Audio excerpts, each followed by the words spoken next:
Hey everybody, welcome to the Fired Up with CJ show. Today we are going to be talking to Tosha Silver, who wrote these two beautiful books. They go together like a yin and a yang, I think, and although I'm not sure if that's the right way of describing them.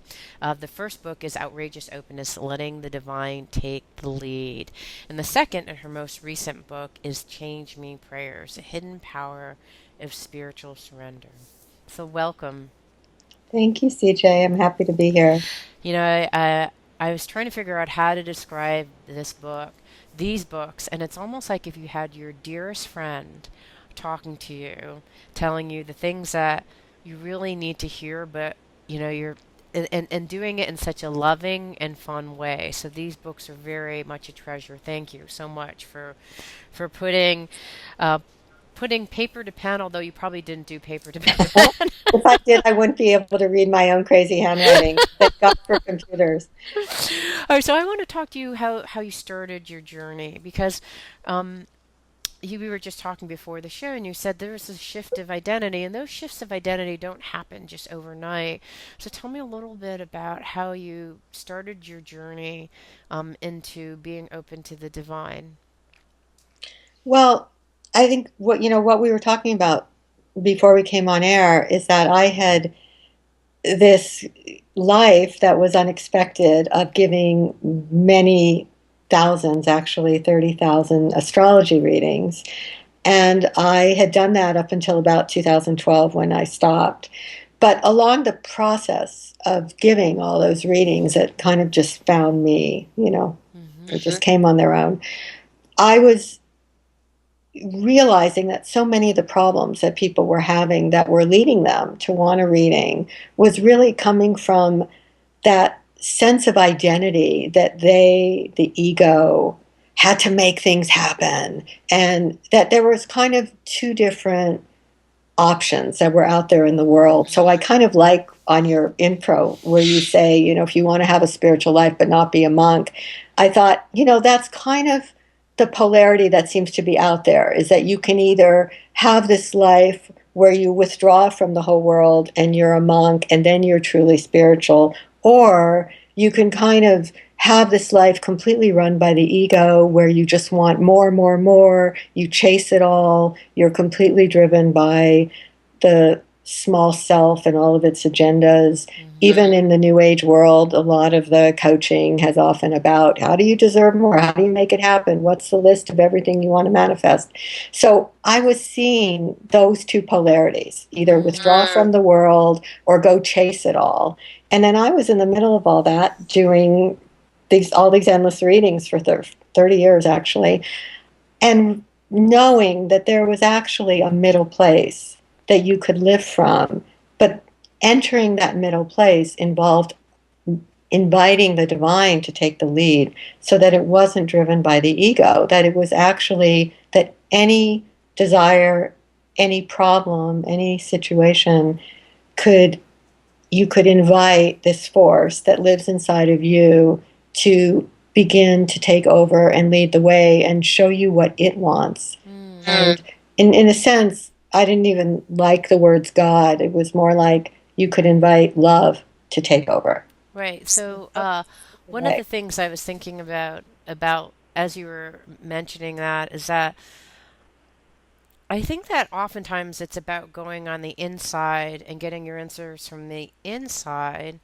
And then the part that I was contemplating is, all right, I'm going to go on the inside because inside me are the answers. They're inside of me, but then I had a problem reconciling that with, okay, but there is a divine outside of me. How, so I get a little bit confused with that whole dynamic. Do you understand what I'm saying? I don't know if I can even articulate it I clearly. do. I mean, I think it's actually a paradox because everything is the divine. So, to me, the books, both books, really lead you to this place that once anything, including your whole life, is offered over to this force of love, then the divine will use anything at its power to get you what is meant to happen. For example, you'll get answers from the inside, but sometimes if you're not getting those answers from the inside, God will use a billboard or a song or a spontaneous phone call that comes out of nowhere. It's like the universe itself isn't so intensely creative about Mm, once it's fully invited, then there's no limits of how it can come. The problem is if the ego is so busy saying, I have to make this happen, I will, I want this, I want that, then there's really not room for an agenda that's bigger than the small self. So, but you said the initiating part was to actually opening yourself up to love. I mean, and I sound stupid, but what does that? What did that mean for you? um, I would say for me, it's, it comes through a lot in the Change Me prayer book, in the second Hmm. book. Hmm. There's, I could even, if you like, read a prayer or two from it. It's where, you're saying for me, I was saying to the divine, shift me into somebody who can let love take over. Shift me into somebody that can begin to trust the divine. Shift me into somebody who's not scared to let go. Hmm. Allow me to let love take the lead. I mean, I think a lot of these things get hard to understand if you're looking at them from the typical Western place of how do I, the ego, make things happen. The ego isn't going to want to let go of control, but the prayers, like, they create the space for it to occur. And it partly came from me because I was on a variety of spiritual paths, and so often any good spiritual path will say, you have to surrender, you have to let go. And nobody would say how. So I would Hmm. be sitting there and I would be like, yes, how do you do that? And somebody would say, well, you just do, you just let go. The ego doesn't want to. Hmm. But Ah, I see. the prayers actually let it happen. And I just really wasn't understanding why no one was talking about it. So I began to write about it. That you can say, let's say you're in a situation with a relationship, rather than somebody just saying, well, just let go of that person, drop it. You can't, but you can pray, allow me to let go of this relationship. If it's for the highest good, it will come back. If it's not for the highest good, you'll take it and you'll bring what's better. And all of a sudden, there's a space because it's Mm, coming out of the prayer as opposed to mm. trying to control Right. it. So this was really like, so how do I, in some ways, the preparatory piece is like, how do you create the fertile ground so that you can actually let go and let something else lead? And so that's like shaking loose the ego that says, like, I must do everything. I've been running things the whole time. Let me take over. And so the prayers are like, please, divine order, please allow me to open up. Please allow whatever happens in divine timing. So that seems to be the how. Like, how do you It is. start leading this particular lifestyle? And so when I read through the index of this newest book, it's some of the ideas is divine guidance, divine worth, divine prosperity, divine relationships, divine trust, divine faith, divine surrender. So these are really, this is the how, Yes. right? You have, Because yeah. there's like nothing that's not divine. See, that's how I would see it, is that rather than this idea that you have to be a monk and go hide in a cave, that's one route, that's fine. But for so many people, it's actually how do you allow everything in your life to be divine, even if you're standing in Walgreens having to get cough medicine, wherever you are. Whoops, that wasn't. But you know what I mean? Like, You read my life, didn't you? wherever you are, that can become divine as soon as this force of love is included. Now I know that you're psychic because just before coming to meet That's you, you amazing. read me. I knew you were reading me. No. I'm really not doing anything. That's hilarious. Okay, so I'll tell you. So I've been, of course I've been reading your book, and I've been starting a new business project, and I said, okay, just I'm going to it's so hard when you're starting something new that has been led by spirit, Yeah, because part of you feels like you're crazy. Like, yeah, I don't I know that I know, so the way that it came to me is that I had had this conversation in February where I talked to someone and we mentioned an idea, and I was literally hung up the phone and my whole body was convulsing. And I was like, okay, I have to pay attention to this. This is something I needed to do. It was about coding, writing software code with consciousness. And so I thought, this is crazy. I don't really know what this has to do with the radio show, anything else. I'm just going to follow this. But I kept on following it and following it. And I had one conversation after another. And the whole thing has morphed now into developing a set of technologies that have a set of higher level consciousness embedded in those technologies. And I just launched a business plan to angel investor. And I thought, okay, now, I did what I was supposed to do. You asked me to write this business plan. Since February, I've been putting my heart and soul into this thing. And now I just left it and launched it. And then I said, okay, please show me some signs because I feel like I'm crazy. I don't really know why I'm supposed to be doing this, but I feel like after I got off the phone with the angel investor again, my whole body started convulsing, shaking crazily. I'm like, I know something is happening, but I don't fundamentally get it in Hmm. my ego or conscious mind. So please show me signs. So I'm in, not Walgreens, but in Bartell's. This morning I'm sick as a dog. This awful cough. So I'm going in to get Kleenex, and right behind me is one of a dear, dear person that I know from the Bay Area. He's here in I'm in Seattle. He's here from not the Bay Area, from San Diego or something, Southern California. Standing behind me, saying, "Is this the line?" And I looked. I said, "James." I said, "CJ." Oh, this is good. And I said, "You're here now?" And he said, "Yeah." And I said, "Oh, well, I'm going to get a tarot reading with you." And he said, "Okay." And I just said, "That is just so weird because I didn't know that you were here, but this is a sign, like you showing up. Like, what's the likelihood that you're from Southern California, you're standing behind me at Walgreens, we're both getting cough medicine." And I said, "Well, I'm going to go get a reading before my interview, even though I really don't have any time to do that." I'm Yeah. just going to do that because when the sign is so strong, you have to follow it.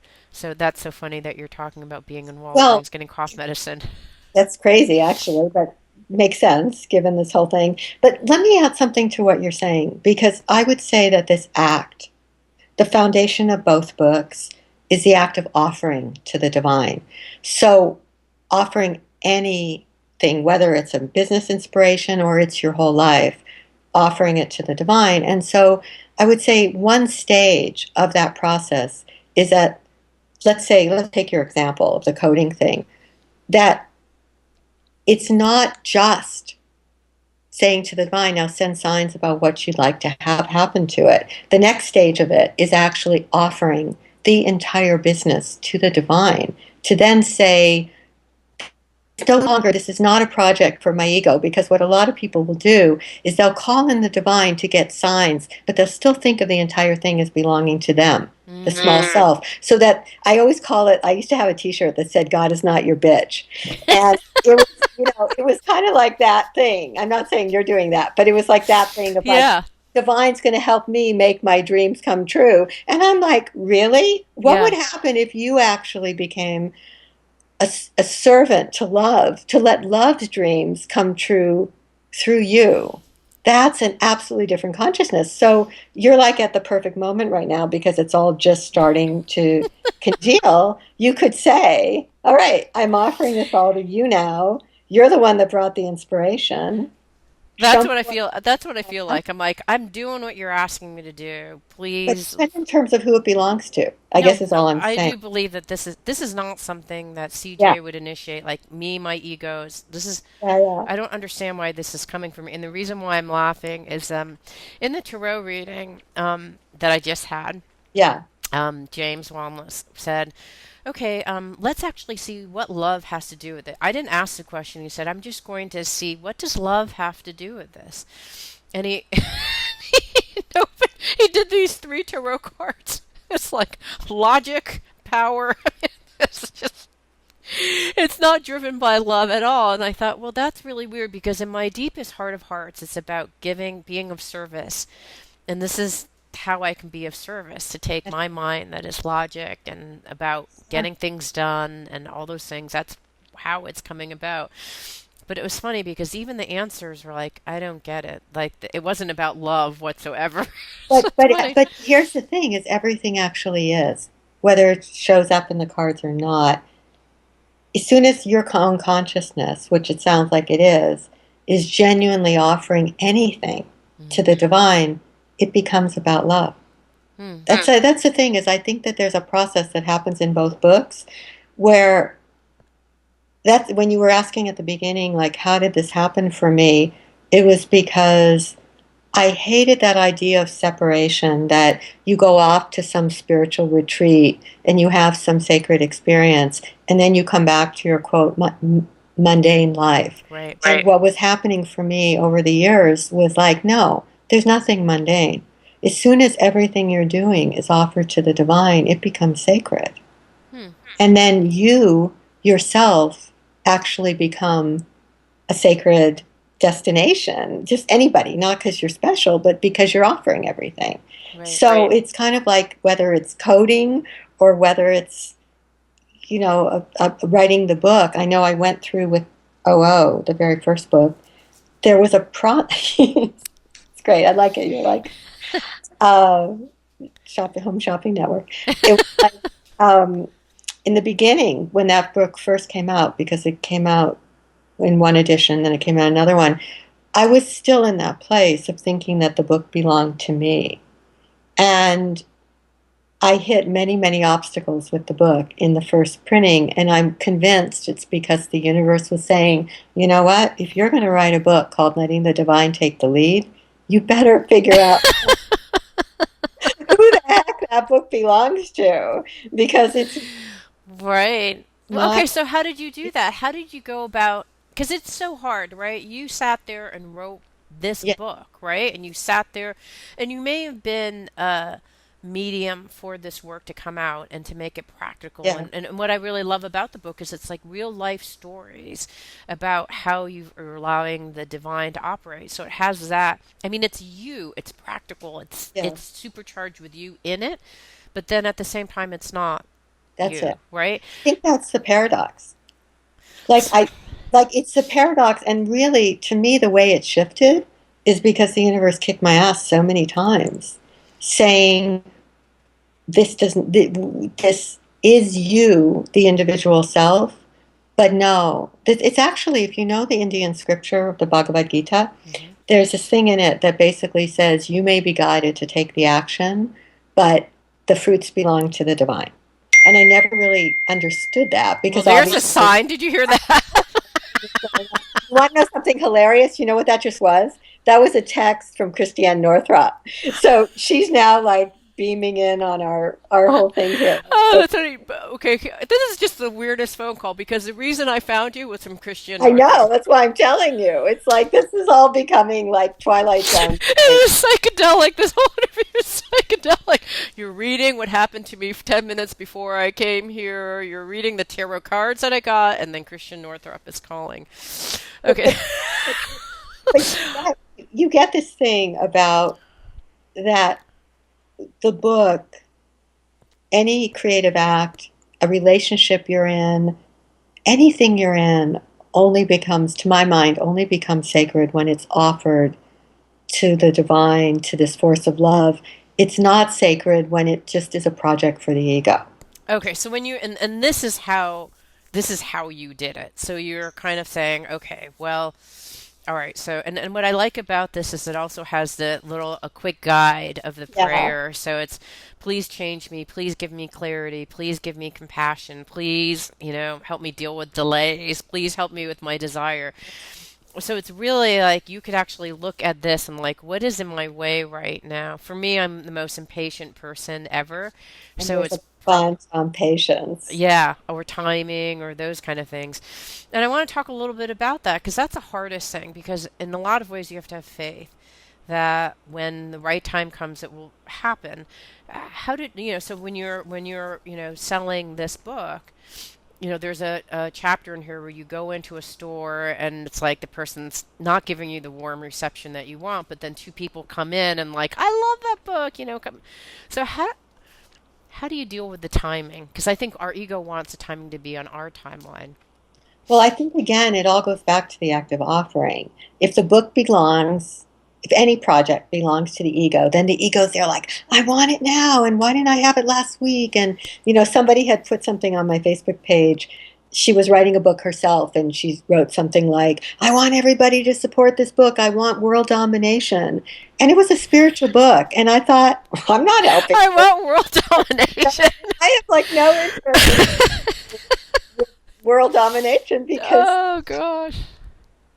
I want to help people learn how to surrender actions to the divine, to love, because then really you start to trust the process. Doors start to open at the right time. And I guess on a practical level, like to go back to that process when OO first came out, I was, I had that impatience that you're talking about. And what the universe did is it just brought obstacle after obstacle after obstacle. Like it would look as if it was going on to PBS, and then Right. it would get no. And then it would look as, oh, Oprah had a copy, and then no. And it was like these things would happen. And I think what this process teaches you is actually detachment. There's a word for it in Sanskrit, which is, aparigraha, and it means non-grasping. So it actually means your hands become open because that's when you can receive. It's ironic, but you can only receive when the hands are open. If you think about grabbing for anything, Right. you actually really limit what can come. So that was your learning. So after, the Oprah thing didn't, or the PBS thing didn't, is that when you're like, oh, I know why. It's because I'm grasping? Is that Because the universe is teaching me who the book actually belongs to. And that mm, I think what you were saying is interesting because a lot of people go through that. They're like, well, of course, you are the one that created it. So it's easy for the ego to start taking ownership and say, well, I created it and I want it to go everywhere. I want what that woman was world saying, domination? domination.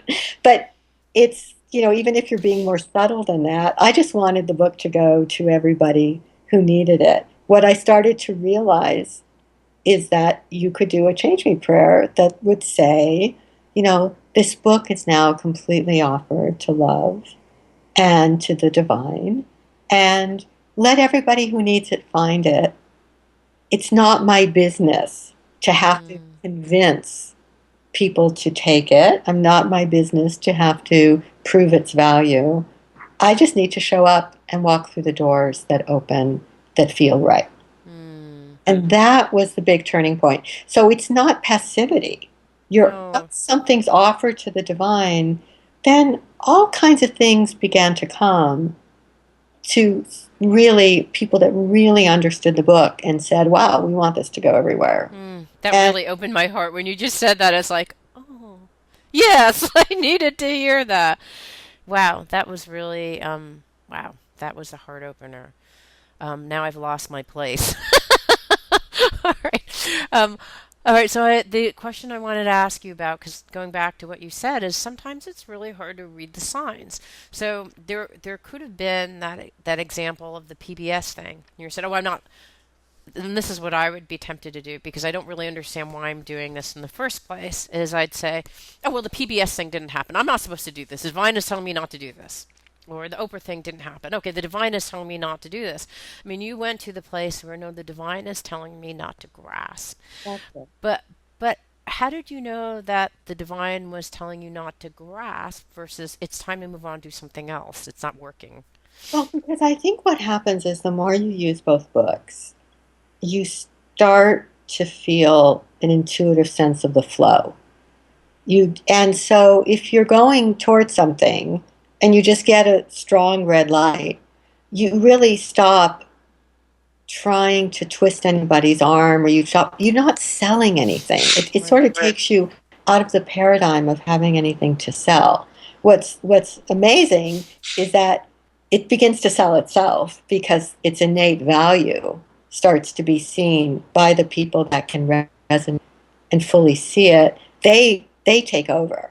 And so the universe rushes actually to help you once you let go. So to me, it part of one of the ideas in Outrageous Openness is this idea of divine source. And it really just means that no person, place, or thing is your ticket. It could, even if an angel investor came with $1 billion, they're still not your ticket. They're maybe who God wants to use, but you never know. There could be five other people too, or it could be somebody else. like you stop fixating on any one thing. So Mm, that's what was happening is these different excuse opportunities. me. Oh, no problem. These different opportunities would come and then they would go away. And I would think, well, I'm learning how to trust that the divine is the source. PBS isn't your source. I love Oprah, but she's not the source. It's like whoever is meant to be the vehicle the divine will use. And once you step into that, you just have so much freedom Mm. because you don't worry about which doors close or even which doors open. You just go with where you're led. Right. So if this angel investor doesn't work out, I can say, well, there must be. I'm doing this out of the divine, so maybe it's not the right timing right now. Maybe this isn't the right person, and so don't get too fixated on the ego going, yay, that's the person. Oh, Oprah is the person. Oh, this guy's. Just know that for whatever reason, I don't understand why, but it's not meant to happen, or it is meant to happen. I mean, whatever it ends up That's happening. it.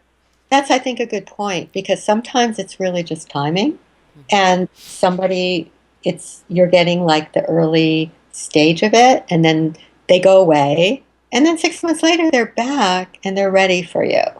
And they're wildly enthusiastic, and both books I found are like that too. It's like some people, there's hundreds of letters that came from people that read one book or the other, and they would say, somebody gave me this book, my ex gave me this book, or I found it in a hotel.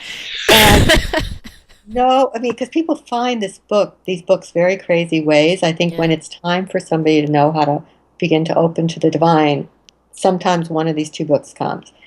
And they're just not interested. And they said, I just threw it in my closet, rolled my eyes. And then a year later, they were like, wow, I was so hungry for that message. And now they're using it all the time because I think sometimes your soul has to get to that place that it wants that. When you said that it's a identity shift, and you said it's easier. I mean, how is your life? So if you contrast your life before, which was I don't know. I'm presuming like everyone else, you were led by ego, and then you moved to this other place. How would you contrast your life then as it is now versus now? Well, if you go back to the part in Outrageous Openness, I'm sort of talking about what my life was like before I learned how Yeah. to turn things over to the divine. And I think, I have the kind of body that I was just exhausted and anxious all the time. So I've often joked that if I had maybe a hardier constitution or I was sort of more of a superwoman type, I wouldn't have had to learn how to do any of this. Mm. But I was incessantly worried all the time about what if this happens? What if that happens? I grew up in a Jewish home where there's always like the worst case scenario hanging in the ceiling of what might occur. And it just really wasn't a happy way to live. So I had to learn a lot of these.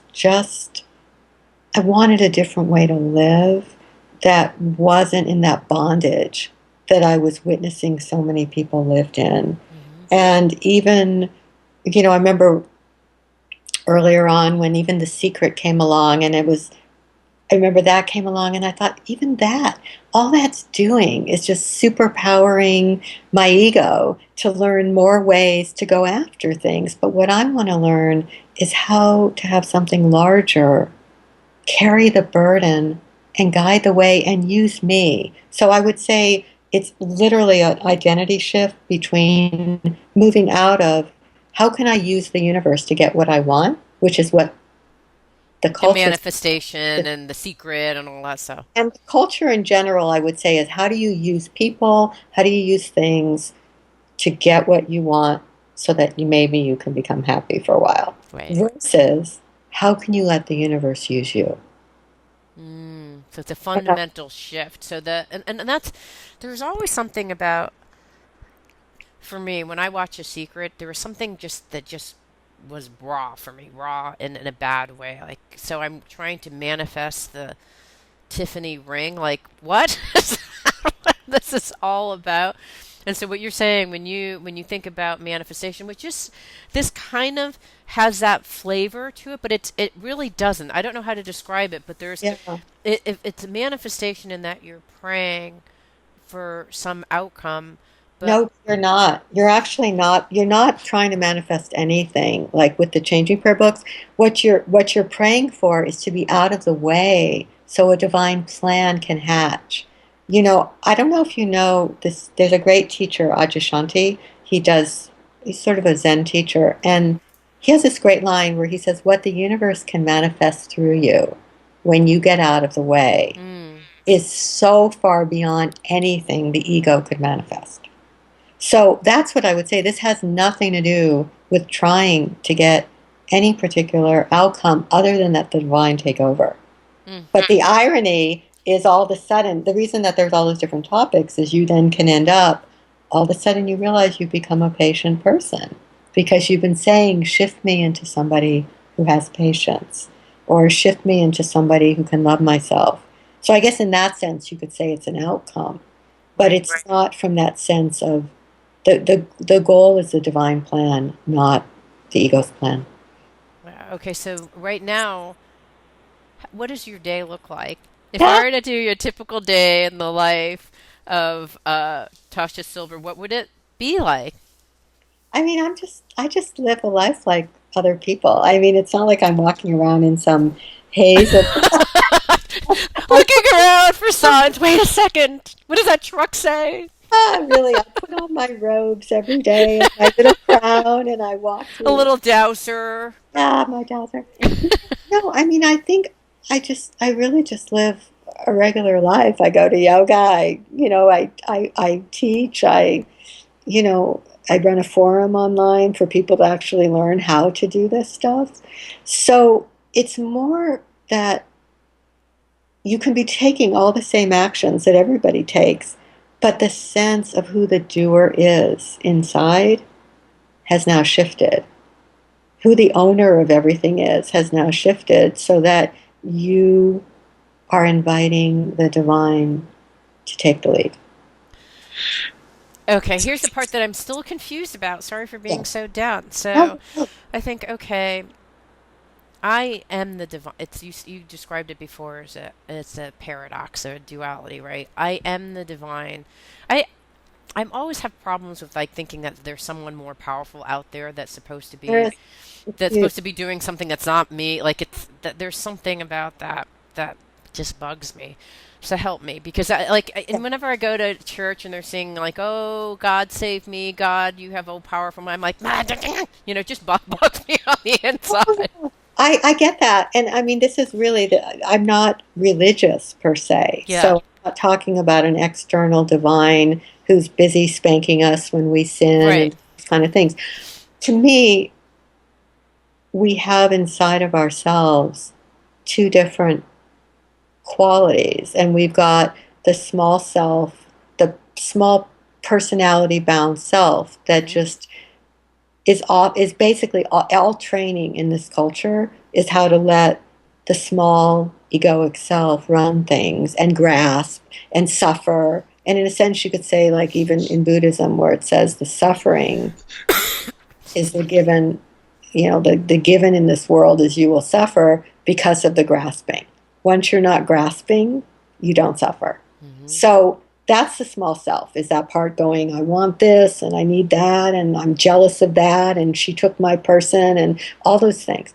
Then there's the great self inside us, which to me is like the wise force of love that we are. And because I believe in reincarnation, actually, I think we are this force of love that comes to earth over and over and over, goes into amnesia, and thinks, I am just this person. I better struggle and grab everything. Hmm. But actually, you're that same wise force of love eternally, always. So it's in you. And I have to say, I heard this quote this week that really makes me think of what you're asking.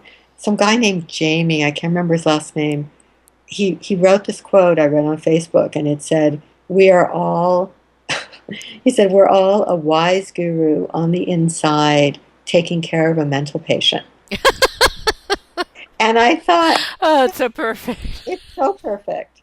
And you live in a culture that's saying that mental patient is you. That's the real you. And Right. it's no, it's not. That's this scared kid. Or this is like, that's part of what's in the books quite a bit, is this way that you go, that's just the scared child in you. Now you can go as this divine, loving, wise one and take care of that kid that's so scared of loss, or Mm-hmm. so scared of failure, or so scared of competition or whatever. Part of this thing is that divine self begins to take over and then take care of the part that's so scared. I see. So it's the big S that's kind of coming into a rise. And how do you deal with your little s, your little self? I mean, I know that that's part of what this whole book is about, is how do you deal with your little s? Like all the egoic kind of like, how about me? What about my timing? That's wrong. I'm jealous, those kind of things. Is this how you deal with your little s? Is through this book and kind of going through? I think you learn to feel affection for it. See, Hmm. this is it. Like, I think, it's also interesting because I think on some spiritual routes, there's almost this way people, they spank their egos. They're like, oh, I'm bad. I've been meditating for 20 years and I still hate myself. And I think this is quite different. This is like saying, okay, there's this small egoic self and you can send it love. Yeah, so how do you love the mental patient? You literally see yourself as that wise guru who's loving the mental patient, because you're not. That's why when you and I were talking at the beginning, I was saying it's a shift of identity. You move out of thinking I'm the troubled kid, even though you could be 40, you're still the troubled kid who never gets what she wants. It's not that. You're the divine loving being on the inside, now taking care of that child. Hmm. So I found the prayers, it's not just you're asking to be changed into somebody, say, who can love yourself. You could even say, allow me to love that kid on the inside who didn't Mm. get what she needed. Allow me to love that mental patient. Let me be kind to myself. Let me listen to myself. Let me know that I'm enough. Mm-hmm. I You like that. answer all prayers that invoke that state, as opposed to thinking, I should be able to do that. I've taken 100 yoga classes. See, that's what I found is the shoulds, they don't matter. Yeah. You can pray for the transformation. I think that that's one of my biggest problems with a lot of the spiritual stuff is I'm like, let go of your ego. Why should the ego exist? You need to get rid of your ego. And actually, there's some healthy reasons why the ego does exist, right? It's there to protect Abs- you. It's there to make sure that you fit in with society and, all these different things. I think it's important. I think one of the things that I like about what you said, many of the things, but it's just loving that part of you versus this kind of punitive voice. And I hear a lot of spiritual people talking to Absolutely. their ego, and that, myself included. I'm not above this. I'm like, oh, why can't it's almost hard to remember to talk to yourself in these loving ways because But it's that's why the prayers help. yeah. Well, this person has been in charge. Like the little s has been in charge for a really long time, and it's ticked off because it just got a serious demotion, and it's not as if it's going to go away. And I think oftentimes when we talk to the little s, it's like you're out of the job, you're unemployed, right? It's not it's not as if it's going to be unemployed, but it is a demotion, so it's hard. But I would actually say it's not a demotion. No, okay. What would you say? I would say this route of letting the divine take the lead, you develop this great affection for the ego. It's affectionate. I don't go in there and go, let me hate myself. It's like that's all crap you learn from the culture. You develop. It's almost like this amused affection. Like I watch every so often. I taught a workshop this weekend. I'll give you an example. Hmm. I taught this workshop, and it's Mercury retrograde right now. So the workshop was great, but we did a live stream, and it went out to hundreds and hundreds of people, and the live stream had some problems. Hmm. So my own small self kind of it was like, oh, how did this happen? I wanted it all to be perfect, blah, blah, blah. However, it was what it was. And so I had to go in to my own self because your identity becomes the big S. Hmm. So the big S, I kind of like your differentiation that way. The big S had to go into the little s and be like, it's it's okay. It's okay. Everybody will get what they need. So you're not demoting it, you're not sending it off, you're not killing it. You're no longer making it your identity. Okay, And got it. it's actually it's filled with the way you interact with that small s is the love.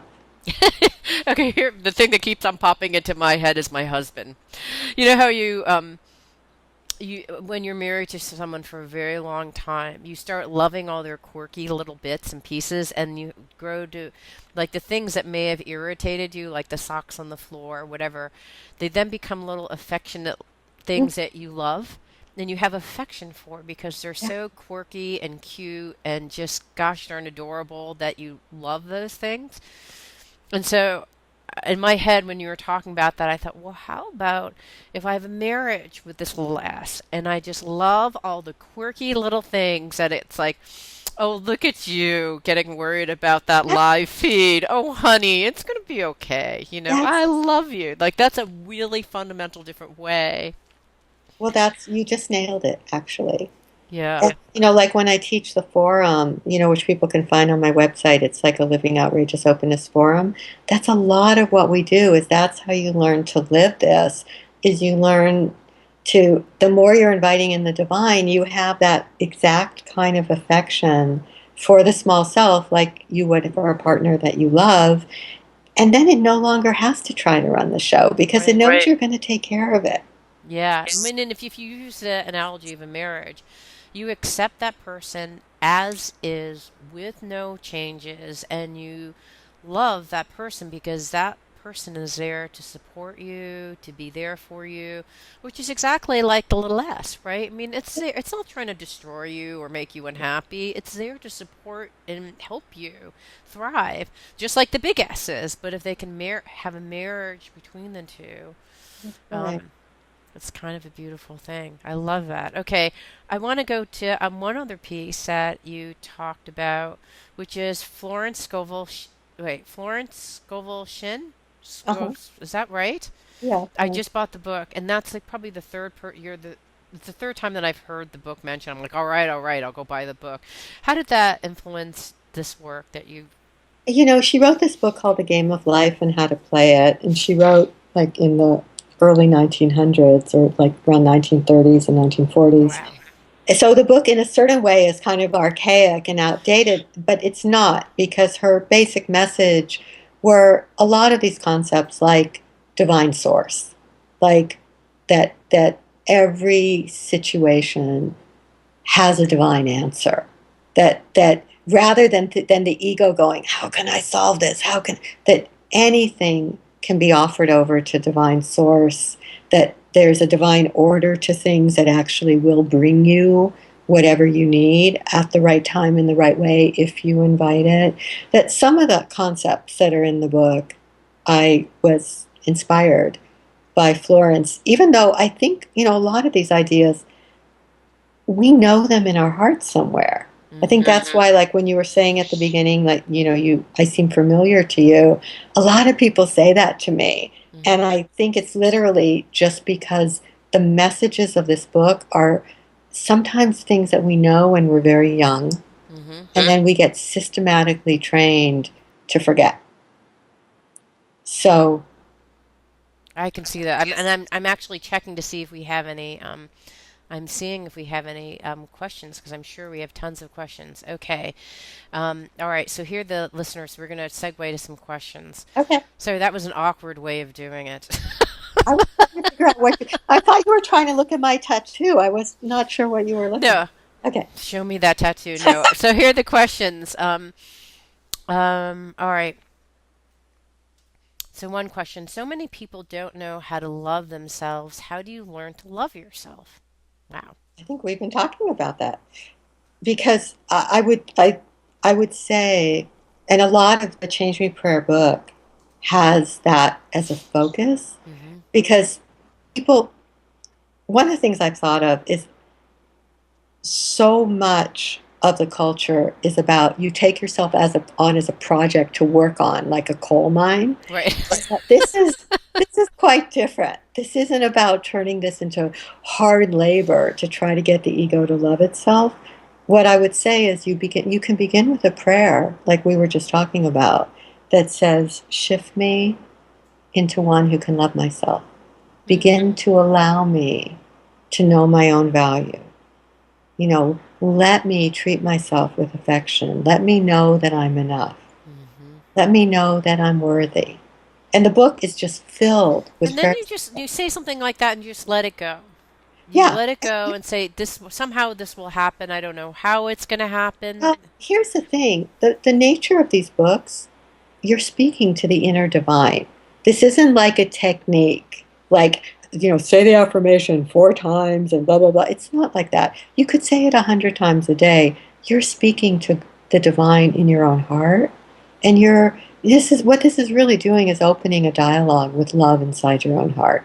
So it's very So, different than like, please, mama, like this kind of like, I pray to you, please. It's kind of now like, please allow me to love myself. Like it's more of an inside job. you're speaking to that big S inside of you. Ah, Begin to let me love myself as love loves me. You know what I mean? It's like, I can tell you, I would just say to the person who wrote in, just try it. Take 3 weeks and just try a basic prayer like, allow me to love myself. Let the way open and just see what happens. hmm. And how do you know if it's working? Because you start to feel much more accepting of yourself. So you'll feel the inner shifts when that part of you, it's almost like watering a seed that's inside of you so that it can That's grow. exactly what it's like. Yeah, okay. That's precisely what it's like. Okay, other questions. This seems like a dramatic change. How do you do this with responsibilities? Fascinating. Yeah, and first of all, I would say to the person, get both books because I'm a Capricorn. They're very practical. I'm Yeah. all about responsibilities and I love showing up for things on time. And it has nothing to do with um, resisting responsibility or just going off and like smoking pot in a field, although I guess that could be nice. But this is actually like, let's say, I'll give you an example. Somebody read the Outrageous Openness and she told me that she had 4 years of back taxes that she had never paid Wow. because she was so terrified of handling her books. And that after she did Outrageous Openness, she could say to the divine inside, help me face this mess. Give me the power to do this. Shift me into somebody who's willing to tackle this.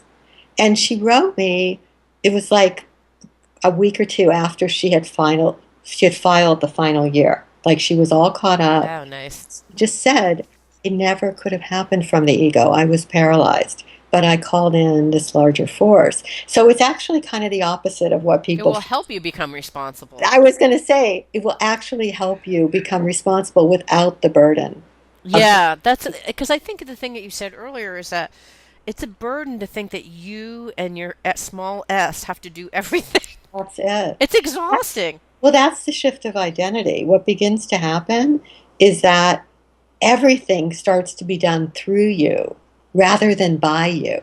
Mm, So it has nothing to do with avoiding responsibility. It just means that this force begins to act through you mm. Okay. much more efficiently, actually. Yeah. Okay, so how do we know if we are the ones doing something or if we are just a puppet of the universe? Well, I would say you can tell on one level, you can tell if you've really offered something over because you're detached about the outcome. Mm-hmm. But detachment is very often the key. So, like, Excuse me. somebody wrote me and she was saying this about relationships. A lot of people have been suffering around relationship lately because of Venus Mars transits. And so she said, I kept offering that relationship I was in to the divine and really saying, let this unfold the way you wish. If it's meant to end, let it end. If it's meant to stay, let it stay. And then she said, all of a sudden, I felt this great detachment. Like this person could stay if it was for the highest. If not, I would meet somebody later who was right for me. And she was no longer pushing and forcing and grasping. That's the key. Okay, that's so key because I got to the point with this project too where I was like, okay, whatever is going to happen is going to happen. I've done my part. What happens at this point is up to the universe because I've That's done my part. it. Okay, when do we learn to listen to the universe and how do we learn to hear it? I think we've talked about that a ton already. What type of things do you need to offer up to the universe? It's I almost would say anything that's, yeah. I mean, I think a lot of these questions are answered so thoroughly in both books, yeah. but you, there's nothing you can't offer to the universe, is what I would say. This is really, I'm really not kidding. And I'm yeah. going anywhere because anything is divine as soon as you offer it. So, yes, there's always the joke about parking spaces, but it's illnesses, it's money worries, it's your entire sense of identity that once that happens, you are no longer carrying the burden of hmm thinking that the ego, like you said, has to manipulate and strategize everything. The hmm right actions get shown at the right time, which is why it's not about passivity. hmm It's that the right actions get shown at the right time. All right, last question. What if you know you have potential but you don't know how to tap the source to get you to use it? That's a great question. Excuse me, I think I just caught something from you. You're that psychic that you're catching my cold. Okay, I don't buy that. A really good answer. Okay. Excuse me. Sorry. No, what I would do is I would offer your talents and your abilities to the divine rather than thinking of them as belonging to the ego. Because when it belongs to the ego, then it's like, oh my God, I have all these abilities. I'll give you a quick example with this. There's a woman um, who's in the forum who's a singer. She's like a wonderful opera singer, and she always thought of her singing as belonging to her. And how do I get myself out there? And why can't people hear what a good singer I am? And blah blah blah. And in the process of doing what we do in the forum and these books, she began to go, wait a minute. My voice, my talents came from love, and now I'm offering them back to love. So that every time I go to sing, it's an offering. You're giving it in service to the divine. And now let all the people who need to find me find me. So Mm, that action has now kicked all these changes into place because she's no longer trying to convince people of how good her singing is. So that's what and honestly, the singing just keeps getting better and better because hmm it's a burden to have any talent or ability belong to the ego. It actually limits what can occur. So I would say to this person, if you don't know even what these are, it doesn't matter. You can now say to the divine, you know my talents, you know my abilities, you made me. I'm offering this back to you. Use me for the highest good. Let the doors that need to open. I love it. That's beautiful. I love it. I'm going to be saying that every single day. Both books ground you in that reality. All right, we've been talking to Tosha Silver about her book, Change Me Prayers, The Hidden Power of Spiritual Surrender. This is her newest book, and this is her other book, Outrageous Openness. Now, tell us about how we can find you on your website and join the forums if people want to Yeah. talk to you live. It's the website's just under my name, under hmm toshasilver.com. And I'm so obnoxious. no, I actually, ToshaSilver.com. TOSHASILVER.com. I think it's really cute, actually. Um, and then if you go onto the homepage, you'll see there's something that says come to the forum, and it's Living Outrageous Openness Forum, where is a place where everybody practices how to do this because it's true. The questions that you're asking and that other people are writing in, it comes from practice. Hmm. And it's like a muscle that you go build, and then all of a sudden you're just living this way, and anybody can do it. Yeah, I love it, and I think that you need support, because it's So, all society is operating in this egoic way. So actually having a place that you can go, a website or a forum to just kind of cheer you on, I think is super critical. it's true. Thank you so much for writing these beautiful books. Thank you, folks. Make sure to go to www.firedupwithcj.com to get more interviews like this. It means so much to me that you're listening to the show. Would love your support in any way by giving me comments below, or to subscribe to the show, or share the show with friends. Thank you again for your support. Love and blessings.